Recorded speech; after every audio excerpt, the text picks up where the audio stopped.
So are you starting to feel a change of season where you live? Here in the Pacific Northwest, I can absolutely tell that fall is just around the corner. Hi, this is Margaret Byrd and welcome to Color Quest.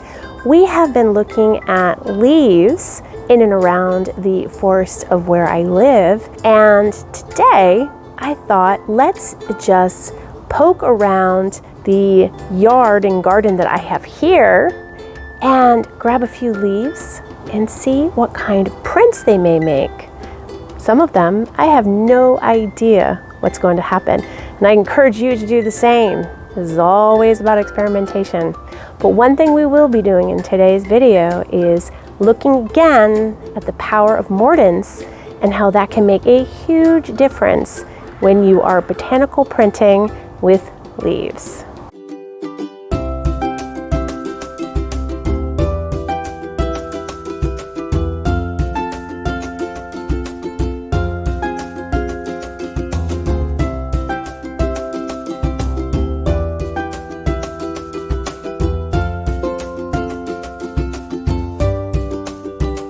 So if you've been hanging out with me this summer, we have been focused on looking at the way leaves from this area can become botanical prints on paper. That's been our focus the past few videos, and we'll continue that today. But what I wanted to do was just go into my garden and select leaves at random and put them into a few different processes to see what the same leaves could do under different environments. We did that last week with fern, and we got quite a few differences working with things like tannin and iron.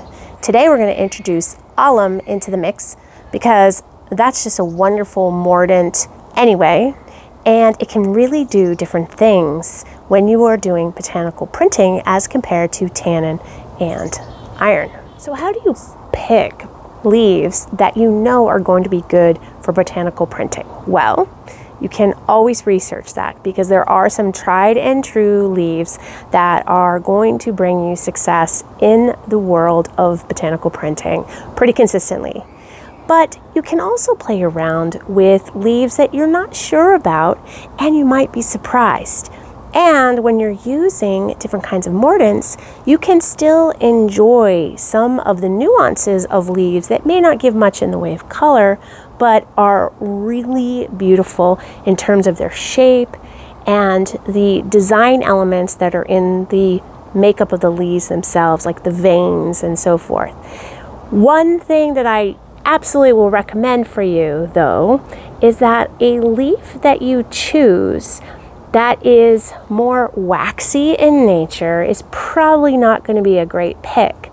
And I have a few of those that are super pretty in the garden here, but I'm fairly confident they're not going to do much in the way of printing. So I'm going to avoid those. However, I do have some that I know, and that is maple. And I've got a couple different varieties of maple, so they're different shapes and sizes and different colors. So I want to try those. And then I also have the ending of a incredible hydrangea that I have that I love the shape of the leaves, and they've got hints of reds in them. So don't know if those are going to work, but I like the shape and they're in abundance, and they're also going to lose their leaves for winter. I have a few other options here, so let's go pick a handful. And then let's talk about what we can do to help enhance prints with hopefully every one that we choose. All right, so we have 5 different leaves that I picked. Several of them are maples, but they're different shapes, different colors, and so forth. But I'm curious to see what they will do when we run them through these 4 different processes. Now, mordants, as you know, are really important in the natural dyer's world to help with the binding process with the natural color to print onto fiber. The first one I want to try is, let's say you don't have a mordant. Can you still botanical print? Well, let's test it out and see. I can tell you that we're probably going to get a print, but it might be very different than what we get if we're going to boost using a mordant or a binder. In this instance, the 3 mordants that we're going to use today are going to be alum, aluminum acetate in this instance, because that's all I have. And that's actually great for cellulose fibers. And since we're using paper, which is plant-based, it's going to be perfect for that. We'll be using tannin, which is kind of a strange thing to do, I know, because the tannin in the leaves is part of what helps us have that bind and create a print. But I wanted to play around with the tannin and iron combination.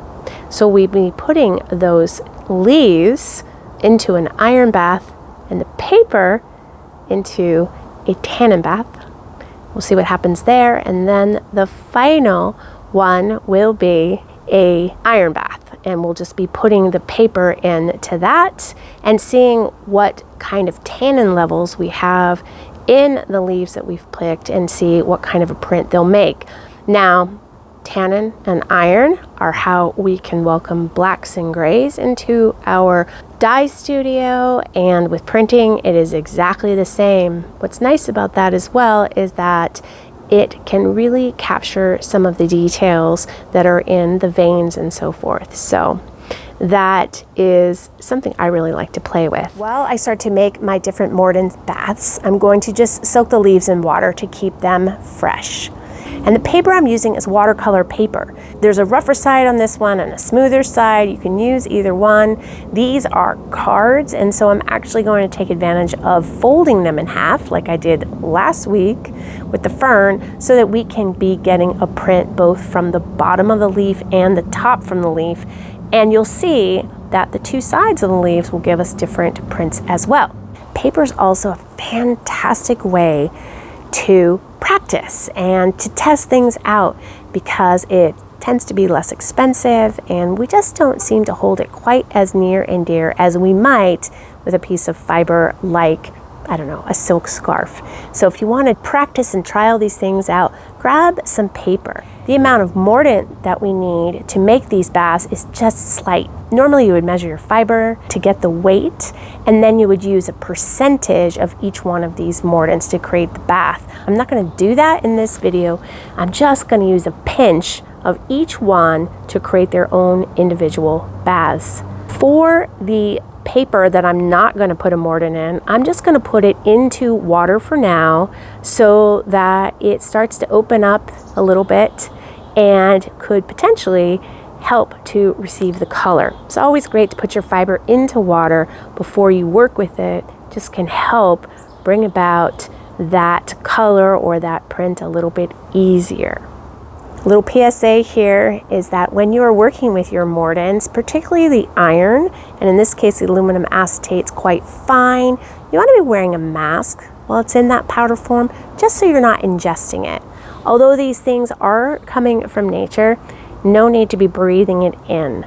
Once it's suspended in the water, you're safe to remove your mask if you want, and it's recommended that you wear gloves when you're handling iron in particular, but also aluminum acetate, because it can be irritating or drying to the skin. Another PSA for you is when you're working with iron, make sure you're keeping your iron utensils just for iron, because once you start introducing iron, it's going to react with things and you don't want to have a contamination going on to use that again with something else. In addition, you want to make sure that when you're working with iron and tannin, that you're keeping those 2 things separate from one another unless you want that reaction.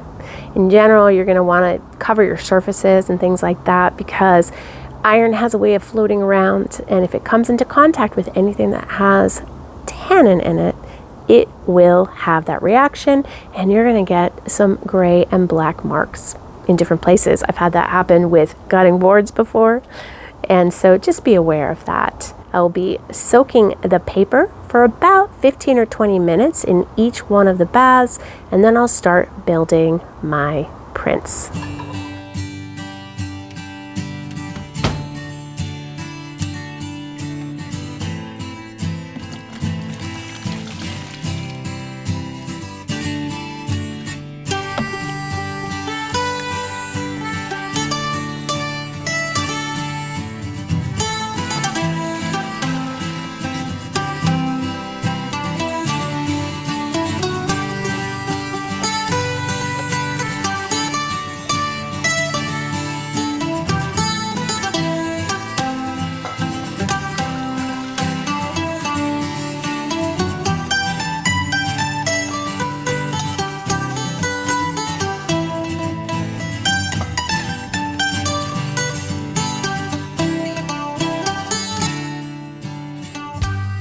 supplies I'm going to need today is obviously a pot and a way to steam, so something to lift it out of water, as well as what I'm going to use to bind these together. I will be placing these pieces of paper with the leaves in between two ceramic tiles. That'll make a nice tight bind.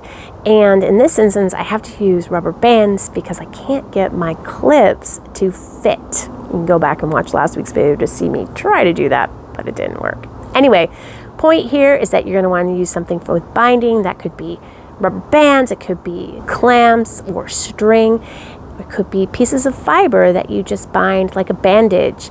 Anything that you can do to tighten that grip and make a good contact between the paper and the leaves. The ceramic is certainly going to help in this instance because it'll be pressed in between two hard surfaces. Now, I'm going to be making a bundle of the 4 different papers that I'm trying with the different mordants. And in between each one of the pieces of paper with the leaves, I'm going to put a barrier paper. In this instance, I am using parchment paper. You can use textile of some kind. You could use recycled plastic if you want. If you do not want your prints to touch one another, you're always going to have some kind of a barrier. As I build these, I'm going to put the same type of leaf in exactly the same place on each one of these pieces of paper. In that way, I will be able to compare them next to one another and I won't forget which leaf is which. That can happen. And at the end, I'm going to have these beautiful cards that I can use in many different ways.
Everything is built and binded. Now I'm going to put it into my steam bath. With leaves, they take a little bit longer to welcome that color. So I'm going to go for about 2 hours of steam. At that point, I'm just going to turn it off and let it sit and cool. And then tomorrow, I'm going to pull them out and see what we've got.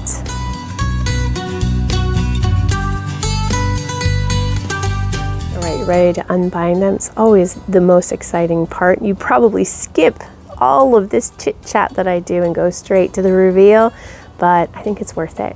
So let's pull those apart, take out the leaves and see what we've got.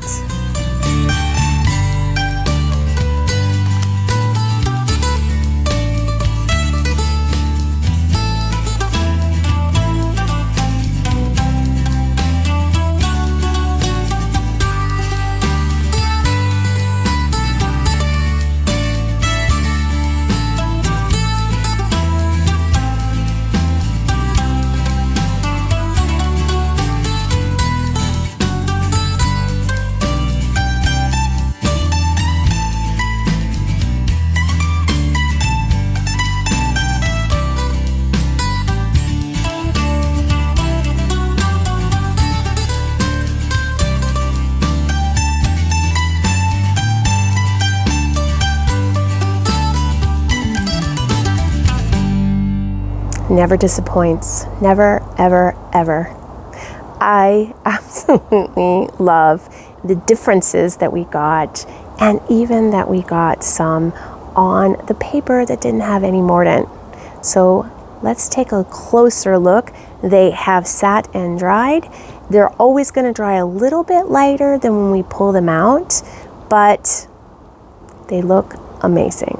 We'll start first just with these two. I think are great to compare, because really what you're looking at here is using no mordant versus using an alum mordant. And while you can get imprints, as you can see here, and some of them are actually quite nice, you just don't get the vibrancy in terms of color as we did here when we used alum as our mordant on the paper.